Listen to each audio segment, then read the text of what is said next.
ډیره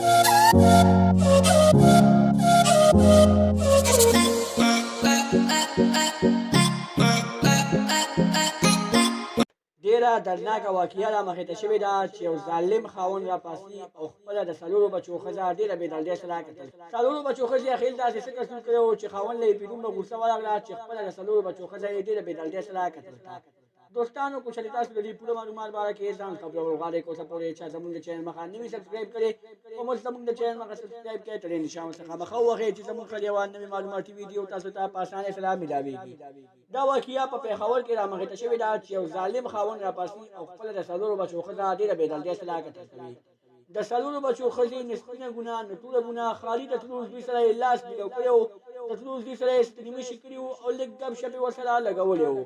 خو چې کله یې دغه خاوند د تلو زوی سره رسي کړله نو خاوند نه یې ډېره زیاته غوسه ورغله او خپله ښځه یې ډېره بېدردۍ سره قتل کړه او د قتل نه بعد یې خپله ښځه په داسې ځای کې وغورځوله چې هغه ځای کې څوک سپی هم نه غورځوي. دوستانو ښځه یې د ډیران د پاسه وغورځوله او بیا یې په ډیران د پاسه واچولو چې چاته پته ونه لګي چې دلته یو لاش پروت دی. خو چې کله یو کس راځي او خپل پټیره ډیران وړي نو په هغه ځای کې هغه کس ته پته لګي چې دلته یو لاش پروت دی.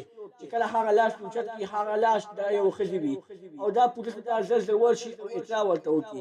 خو پولیس خو په دغه باندې ډېر زیات پوه شوي وي، د دې تاریخ فنګر پرنټ یې راواخلي او خپل خاوند ته یې ولی میچ کړي او د دې نه دا مناسبه شي دا ډېره ثابته شي چې دا خپل خاوند ډېره بېدردۍ سره قتل کړې ده.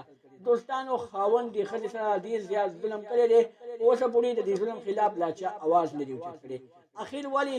ځکه چې خاوند یو د پیسې والا هلک دی، هغه سره ډېره زیاته پیسه ده، د هغه پیسې په وجه باندې پولیس ته چپ کړي دي، پولیسو له یې خوله چپ کړې ده.